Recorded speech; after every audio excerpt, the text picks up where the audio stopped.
ਵਾਹਿਗੁਰੂ ਸਾਹਿਬ ਜੀ।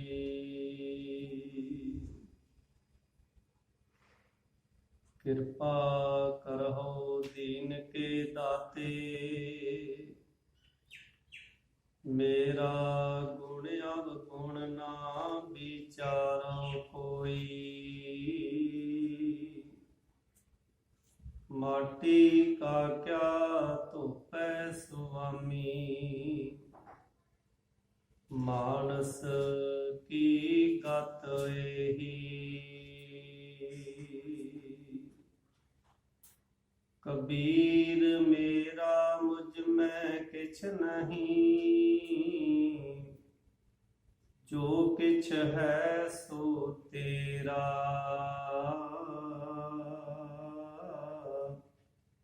ਤੇਰਾ ਤੁਝ ਕੋ ਸੌਂਪਤੇ, ਕਿਆ ਲਾਗੈ ਮੇਰਾ। ਪਰਮ ਸਨਮਾਨਯੋਗ ਜੁਗੋ ਜੁਗ ਅਟਲ ਚਬਰ ਛਤਰ ਤਖਤ ਦੇ ਮਾਲਕ ਸ਼ਬਦ ਸਤਿਗੁਰੂ ਦਸਾਂ ਪਾਤਸ਼ਾਹੀਆਂ ਦੀ ਜੋਤ, ਧੰਨ ਧੰਨ ਸ੍ਰੀ ਗੁਰੂ ਗ੍ਰੰਥ ਸਾਹਿਬ ਜੀ ਮਹਾਰਾਜ ਜੀ ਦੀ ਪਾਵਨ ਬਾਰਗਾਹ ਇਲਾਹੀ ਵਿੱਚ ਜੁੜ ਬੈਠੀ ਸਾਧ ਸੰਗਤ ਜੀ, ਵੱਡਿਆਂ ਭਾਗਾਂ ਵਾਲੇ ਹਾਂ। ਗੁਰੂ ਪਾਤਸ਼ਾਹ ਜੀ ਨੇ ਸੁਭਾਗ ਸਮਾਂ ਪ੍ਰਾਪਤ ਕੀਤਾ ਹੈ, ਸ਼ਬਦ ਵਿਚਾਰ ਦੇ ਨਾਲ ਜੁੜਨਾ ਕਰੀਏ। ਹਾਜ਼ਰੀ ਲਵਾਓ, ਕਹੋ ਵਾਹਿਗੁਰੂ ਜੀ ਕਾ ਖਾਲਸਾ, ਵਾਹਿਗੁਰੂ ਜੀ ਕੀ ਫਤਿਹ। ਸਤਿਗੁਰੂ ਪਾਤਸ਼ਾਹ ਜੀ ਨੇ ਸਾਨੂੰ ਪਾਵਨ ਗੁਰਬਾਣੀ ਦੇ ਰਾਹੀਂ ਉਪਦੇਸ਼ ਬਖਸ਼ਿਸ਼ ਕੀਤਾ ਹੈ। ਇਸ ਸੰਸਾਰ ਤੇ ਵਿਚਰਦੇ ਹੋਏ ਮਨੁੱਖ ਆਪਣੇ ਮਨ ਦੀ ਮੈਲ ਨੂੰ ਸਾਫ਼ ਕਰਨ ਵਾਸਤੇ ਕਈ ਤਰ੍ਹਾਂ ਦੀ ਗਿਆਨ ਚਰਚਾ ਕਰਦਾ ਹੈ, ਕਈ ਤਰ੍ਹਾਂ ਦੇ ਤੀਰਥਾਂ ਤੇ ਇਸ਼ਨਾਨ ਕਰਦਾ ਹੈ। ਸਤਿਗੁਰੂ ਪਾਤਸ਼ਾਹ ਦੇ ਪਾਵਨ ਬਚਨ ਹਨ ਕਿ ਇਸ ਮਨੁੱਖ ਨੂੰ ਜਨਮਾਂ ਜਨਮਾਂਤਰਾਂ ਤੋਂ ਹਿਰਦੇ ਦੇ ਵਿੱਚ ਮੈਲ ਲੱਗੀ ਹੋਈ ਹੈ। ਉਹ ਮੈਲ ਜਿਹੜੀ ਹੈ ਪਰਮਾਤਮਾ ਦੇ ਨਾਮ ਤੋਂ ਬਿਨਾਂ ਨਹੀਂ ਲੱਥਦੀ। ਸਤਿਗੁਰੂ ਪਾਤਸ਼ਾਹ ਜੀ ਦੇ ਪਾਵਨ ਬਚਨ ਨੇ, ਜਨਮ ਜਨਮ ਕੀ ਇਸ ਮਨ ਕੋ ਮਲ ਲਾਗੀ, ਕਾਲਾ ਹੋਆ ਸਿਆ ਹੋ।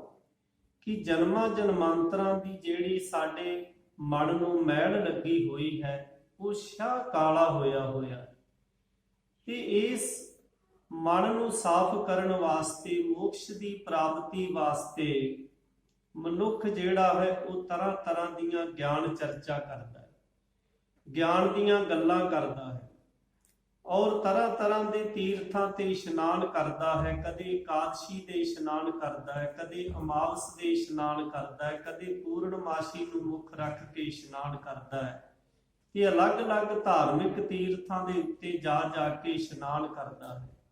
ਲੇਕਿਨ ਜਦੋਂ ਆਪਾਂ ਧੰਨ ਸ਼੍ਰੀ ਗੁਰੂ ਗ੍ਰੰਥ ਸਾਹਿਬ ਮਹਾਰਾਜ ਜੀ ਦੀ ਪਾਵਨ ਬਾਣੀ ਪੜ੍ਹਦੇ ਹਾਂ, ਜੋ ਸਾਨੂੰ ਉਪਦੇਸ਼ ਹੈ, ਸਭ ਸਿੱਖਣ ਕੋ ਹੁਕਮ ਹੈ, ਗੁਰੂ ਮਾਨਿਓ ਗ੍ਰੰਥ। ਕਿ ਉਸ ਪਾਵਨ ਬਾਣੀ ਜੋ ਧੰਨ ਸ਼੍ਰੀ ਗੁਰੂ ਗ੍ਰੰਥ ਸਾਹਿਬ ਜੀ ਮਹਾਰਾਜ ਜੀ ਬਖਸ਼ਿਸ਼ ਕਰਦੇ ਨੇ, ਜਿਹਦੇ ਵਿੱਚ ਜਿੱਥੇ ਗੁਰੂ ਸਾਹਿਬਾਨਾਂ ਦੀ ਬਾਣੀ ਹੈ, ਉੱਥੇ ਭਗਤਾਂ ਪਿਆਰਿਆਂ ਦੀ ਵੀ ਬਾਣੀ ਹੈ, ਭੱਟ ਸਹਿਬਾਨਾਂ ਦੀ ਬਾਣੀ ਹੈ ਤੇ ਗੁਰਸਿੱਖਾਂ ਦੀ ਬਾਣੀ ਹੈ, ਜਿਨ੍ਹਾਂ ਦਾ ਮੁੱਖ ਮਕਸਦ ਜੋ ਹੈ ਇੱਕ ਹੈ।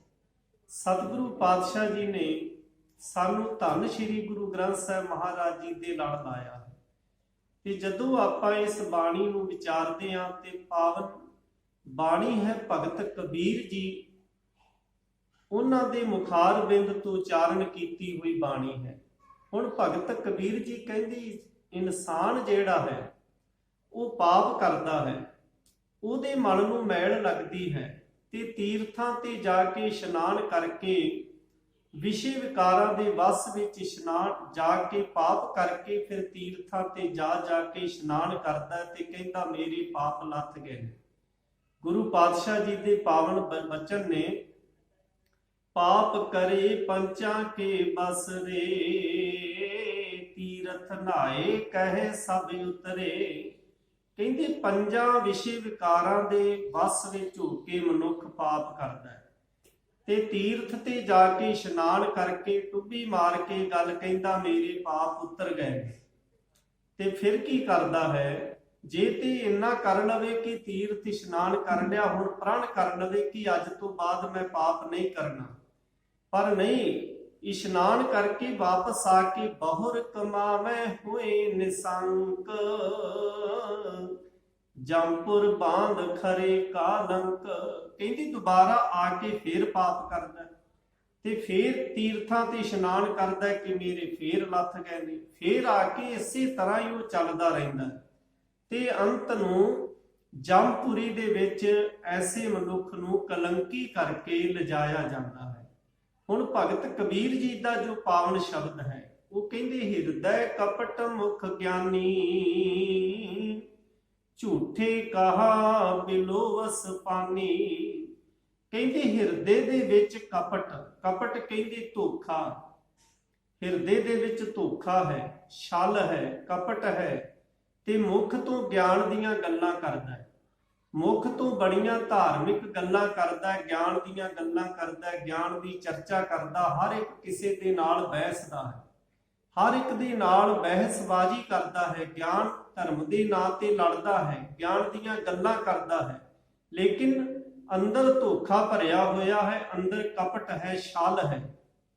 ਤੇ ਭਗਤ ਕਬੀਰ ਜੀ ਦਾ ਇਹ ਪਾਵਨ ਸ਼ਬਦ ਹੈ, ਉਹ ਕਹਿੰਦੀ ਐ ਕੂੜੇ ਮਨੁੱਖ, ਐ ਝੂਠੇ ਮਨੁੱਖ, ਐ ਪਖੰਡੀ, ਤੇਰੇ ਅੰਦਰ ਕਪਟ ਹੈ, ਤੇਰੇ ਅੰਦਰ ਧੋਖਾ ਹੈ, ਤੂੰ ਬਾਹਰ ਗਿਆਨ ਦੀਆਂ ਗੱਲਾਂ ਕਰਦਾ ਹੈ। ਹਿਰਦੈ ਕਪਟ ਮੁਖ ਗਿਆਨੀ, ਝੂਠੇ ਕਹਾ ਬਿਲੋਵਸ ਪਾਨੀ। ਕੀ ਹੈ ਝੂਠੇ ਮਨੁੱਖ, ਬਿਲੋਵਸ ਕਹਿੰਦੇ ਰਿੜਕਣਾ, ਤੂੰ ਪਾਣੀ ਨੂੰ ਕਿਉਂ ਰਿੜਕਦਾ ਹੈ, ਇਸ ਦਾ ਕੀ ਫਾਇਦਾ ਹੈ, ਤੂੰ ਤੇ ਪਾਣੀ ਨੂੰ ਰਿੜਕ ਰਿਹਾ ਹੈ ਤੇ ਪਾਣੀ ਨੂੰ ਰਿੜਕਿਆ ਕੁਝ ਹੱਥ ਨਹੀਂ ਲੱਗਦਾ, ਪਾਣੀ ਚਾਹੇ ਸਾਰੀ ਉਮਰ ਰਿੜਕਦੇ ਰਹੀਏ ਉਹਦੇ ਵਿੱਚੋਂ ਕੁਝ ਪ੍ਰਾਪਤ ਨਹੀਂ ਹੋਣ ਲੱਗਾ। ਝੂਠੇ ਕਹਾ ਬਿਲੋਵਸ ਪਾਨੀ। ਫਿਰ ਅੱਗੇ ਹੈ ਕਾਇਆ ਮਾਂਜਸ ਕੌਣ ਗੁਣਾ।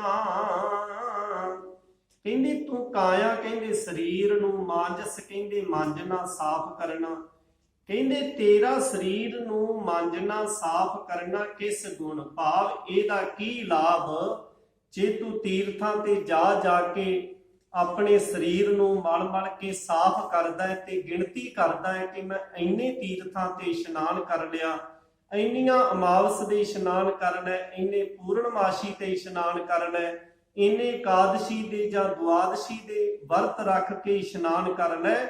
ਤੇ ਇਹ ਇਸ਼ਨਾਨ ਭਗਤ ਕਬੀਰ ਜੀ ਕਹਿੰਦੇ ਕਾਇਆ ਨੂੰ ਸਾਫ਼ ਕਰ ਕਰਕੇ, ਮਾਂਜ ਮਾਂਜ ਕੇ, ਤੇ ਇਹ ਤੈਨੂੰ ਕੋਈ ਲਾਭ ਨਹੀਂ। ਕੀ ਗੁਣ ਹੈ ਇਹਦਾ, ਇਹਦਾ ਕੀ ਫਾਇਦਾ ਹੈ, ਕਿਉਂਕਿ ਅੱਗੇ ਕਹਿੰਦੇ ਹਨ ਜੋ ਘਟ ਭੀਤਰ ਹੈ ਮਲਣਾ।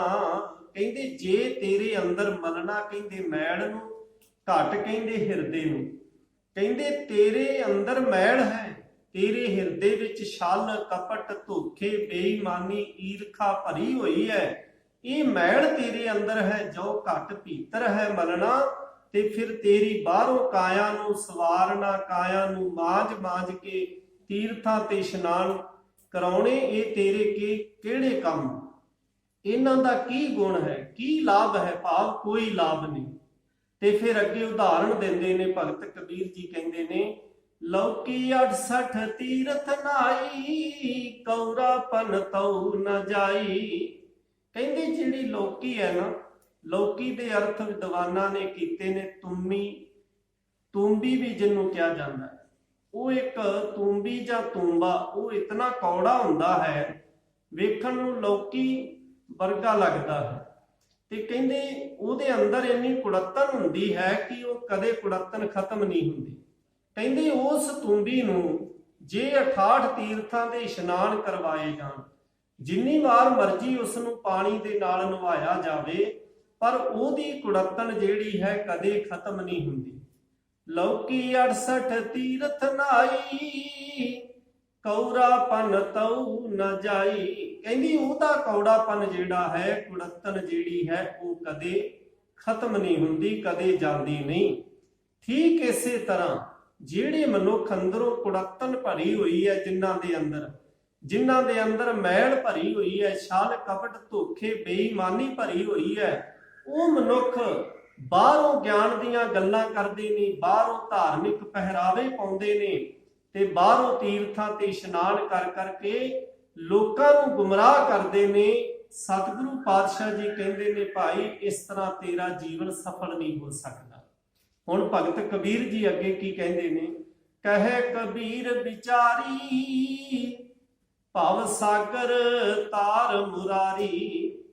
ਭਗਤ ਕਬੀਰ ਜੀ ਕਹਿੰਦੇ ਨੇ ਭਾਈ ਜੀ ਗਿਆਨ ਚਰਚਾ ਕੀਤਿਆਂ ਵੀ ਮਨ ਪਵਿੱਤਰ ਨਹੀਂ ਹੋਣਾ, ਜੇ ਇਸ਼ਨਾਨ ਕੀਤਿਆਂ ਵੀ ਅੰਦਰਲਾ ਸਾਫ਼ ਨਹੀਂ ਹੋਣਾ, ਅੰਦਰ ਦੀ ਮੈਲ ਖਤਮ ਨਹੀਂ ਹੋਣੀ, ਤੇ ਫਿਰ ਕਰਨਾ ਕੀ ਹੈ?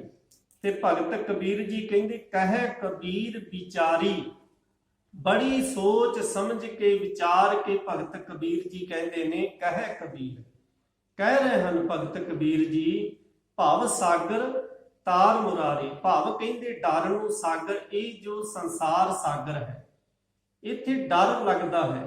ਕਹਿੰਦੇ ਸੰਸਾਰ ਸਾਗਰ ਦੇ ਵਿੱਚ ਕਲ ਕਲੇਸ਼ ਨੇ, ਛਲ ਕਪਟ ਨੇ, ਧੋਖੇ ਬੇਈਮਾਨੀ ਈਰਖਾ ਹੈ। ਤੇ ਕਹਿੰਦੇ ਇਹ ਭਵ ਸਾਗਰ ਜਿਹੜਾ ਹੈ, ਇਹ ਸੰਸਾਰ ਸਮੁੰਦਰ ਨੂੰ ਕਿਵੇਂ ਪਾਰ ਲੰਘਣਾ ਹੈ? ਤੇ ਭਗਤ ਕਬੀਰ ਜੀ ਕਹਿੰਦੇ ਵਿਚਾਰ ਕਰਕੇ ਵੇਖਿਆ ਹੈ, ਅਰਦਾਸ ਕਰਦਾ ਹਾਂ ਕਿ हे ਪ੍ਰਭੂ ਤੁਸੀਂ ਕਿਰਪਾ ਕਰ ਦਿਓ ਭਵ ਸਾਗਰ ਤਾਰ ਮੁਰਾਰੀ। हे ਮੁਰਾਰੀ, हे ਪ੍ਰਭੂ। ਮੁਰ ਆਰੀ ਦਾ ਭਾਵ ਹੈ, ਮੁਰ ਕਹਿੰਦੇ ਦੁਸ਼ਮਣ ਨੂੰ, ਆਰੀ ਦਾ ਭਾਵ ਜਿਹੜਾ ਖਤਮ ਕਰਨ ਵਾਲਾ, ਦੁਸ਼ਮਣਾਂ ਨੂੰ ਖਤਮ ਕਰਨ ਵਾਲਾ, ਦੈਂਤਾਂ ਨੂੰ ਖਤਮ ਕਰਨ ਵਾਲਾ।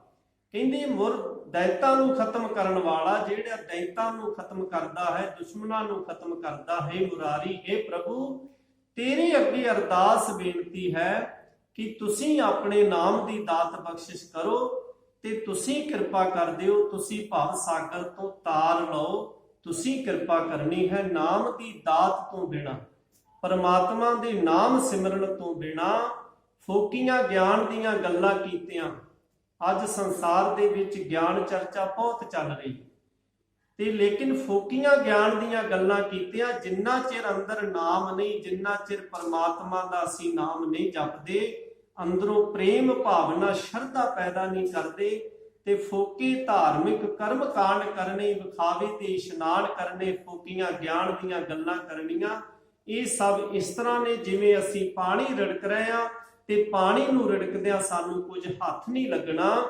ਤੋ ਇਤਨੇ ਵਿਚਾਰ ਪ੍ਰਵਾਨ ਕਰਨੇ। ਸਤਿਗੁਰੂ ਪਾਤਸ਼ਾਹ ਕਿਰਪਾ ਕਰਨ, ਆਪਣੇ ਦਰ ਦੀ ਦਾਤ ਬਖਸ਼ਿਸ਼ ਕਰਨ, ਨਾਮ ਸਿਮਰਨ ਦੀ ਦਾਤ ਬਖਸ਼ਿਸ਼ ਕਰਨ, ਤਾਂ ਕਿ ਸਾਡਾ ਜੀਵਨ ਸਫਲ ਹੋ ਸਕੇ। ਭੁੱਲ ਚੁੱਕ ਦੀ ਖਿਮਾ।